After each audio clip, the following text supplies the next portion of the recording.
天鳥，我知你嚟緊咧會舉辦一個團去潮汕嗰邊嘅喎，咁啊應該係因為睇完呢個《給阿華的情書》之後啊，好有感慨，咁啊想問下你點解會搞呢個團咧？你而家講咗最重要嘅原因啦，就係呢套電影睇完之後感動，好感動。我睇兩片啊，兩片咧都喊得好緊要。咁後尾我就馬上咧同埋我太太就組織咗次3日2夜，就去走訪潮州、汕頭、揭陽，就係呢套電影嘅拍攝外景地。咁啊去感受導演啦，同埋啲演員啦，同埋呢個古仔裏邊嘅內涵啊，就覺得啊好值得，好想同多啲人分享，特別係香港朋友，而且有唔少咧香港係潮州、汕頭嘅朋友，有啲甚至乎都冇翻過去添，即係覺得呢個變咗鄉下遙遠的故鄉。而我咧都好多潮州、汕頭嘅朋友，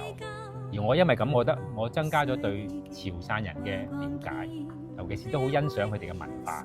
所以我覺得香港人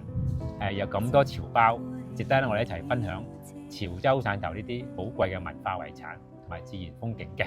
哇，實在太好啦！咁我又想知呢個團又會有啲咩行程上高有啲咩亮點咧？哇，真係唔少啊！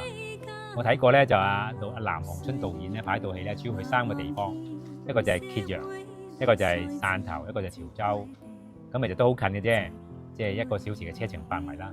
咁我哋咧就會喺揭陽睇嗰度係即係個戲中咧講泰國嗰啲嗰條村莊，即係類似係唐人街嗰啲街景，原來喺嗰度拍嘅。咁嗰度已經塑造出一個好似係泰國嘅小社區咁啦，就係咧套戲裏邊藍芝同佢爸爸嚟賣無米果嘅地方啦，同埋同啲細路仔上堂啊。